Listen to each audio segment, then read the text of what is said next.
Hello and welcome to another video review. This is Majesty Gold Edition for PC. This is kind of an obscure title. It was developed by Cyberlore and published by Infogrames. This is the Gold Edition, which includes the Northern expansion, and this is all you can get anymore unless you go to like eBay or something like that. But anyway, overall I'd say it's basically if you took a real-time strategy game and didn't really turn it into a real-time strategy game. And I'll get to that when I get to the gameplay, but we'll start with the presentation. As you can see, it's a 2D title, and it's isometric, which means that everything is going to be sprites. Nothing is badly drawn by any means, but I would say that when you try to put it on a higher resolution, it does get really pixelated. And, you know, even on 1024 by 768, it doesn't look all that good. But it was designed for 800 by 600 and 640 by 480, so, you know, it's a Windows 95-98 title, so you wouldn't expect it to have the best visuals available. And considering it's basically almost a budget title, I guess you could say, so you wouldn't expect the visuals to be, you know, stellar or anything. They do what they do, and that it actually creates an interesting kind of gameplay atmosphere, because everything is kind of a cartoony fairy tale kind of artwork. You know, it's very well drawn in like the portraits and stuff, but like the sprite work itself is, you know, it's kind of like you'd expect from a, you know, 90s strategy game.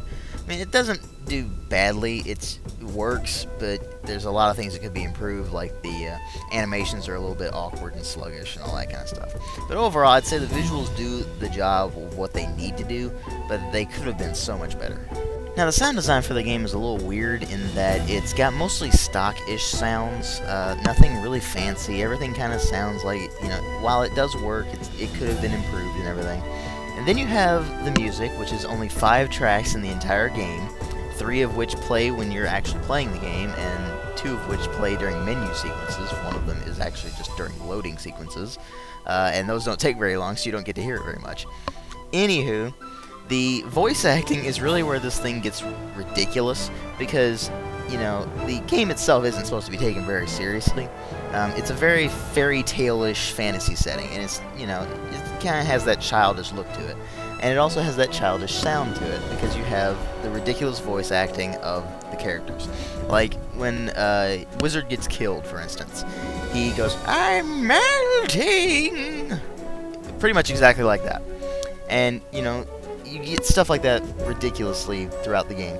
The cultists are just, it sounds like they're, you know, doing helium or something. It's ridiculous. And that actually gives it a little bit of a charm that, you know, you can't help but kind of smile when you're playing this game, because it's just silly. And I think that kind of put people off of it, because, you know, they assume, oh, it's a childish game, therefore you have to be a child to enjoy it. Now, the gameplay was a little bit revolutionary in that you don't really control all that much.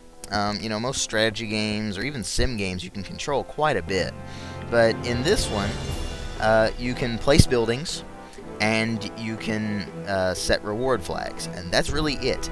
You have to let everything else go on its own, and everything does automate fairly well. The AI is a little bit retarded sometimes, like you know, you can actually like get warriors, and you can call them back to arms if you need to, but they'll half the time just wander off in some random direction away from where the enemies are attacking. So, you know, pathfinding is a little bit of an issue, but overall I'd say the AI does a decent job. I wouldn't say that it, you know, it has tons of problems, don't get me wrong, but it does work, and I think that's another one of the problems with the game, is that the AI will get on your nerves if you're, you know, not patient with it. And, I mean, once you get to the later parts of the game where you have lots and lots of heroes, that's not so big of a deal.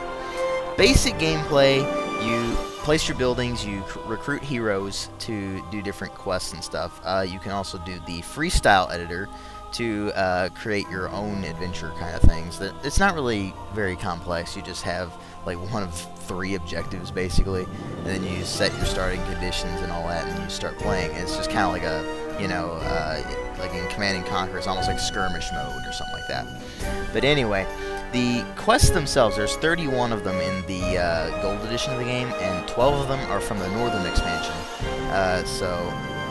It's basically, you take fantasy, you know, fairy tale kind of quests and stuff, and you port them into this game, and that's basically it. I mean, you got stuff like, you know, slay the dragon and all that kind of thing. But the quests have different difficulty settings, and this game actually can get very, very difficult. Especially on the later quests, by the time you've done all the beginner and advanced quests. Advanced isn't really all that hard. Once you finally get to the expert and master quests, you'll be begging for mercy, because the AI will really get to you then. And the enemies in the game are very, very, very overpowered at those difficulty settings, because they come at you in hordes, and, you know, it's stuff like dragons and, you know, shadow beasts and stuff like that.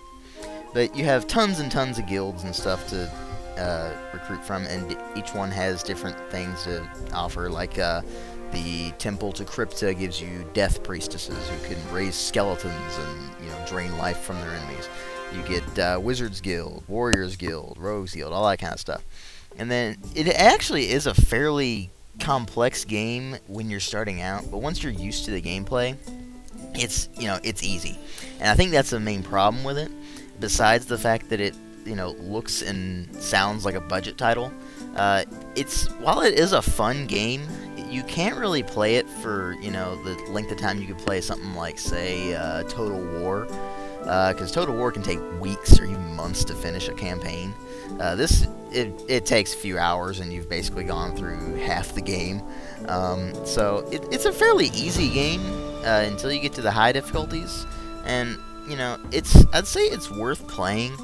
There is a demo, and, you know, you can check it out just to see how it plays. And there's also a sequel, and the sequel is worse than the original game, of course. And, you know, they put it into 3D. They, you know, got rid of a lot of the stuff that made Majesty 1 so fun and quirky and everything.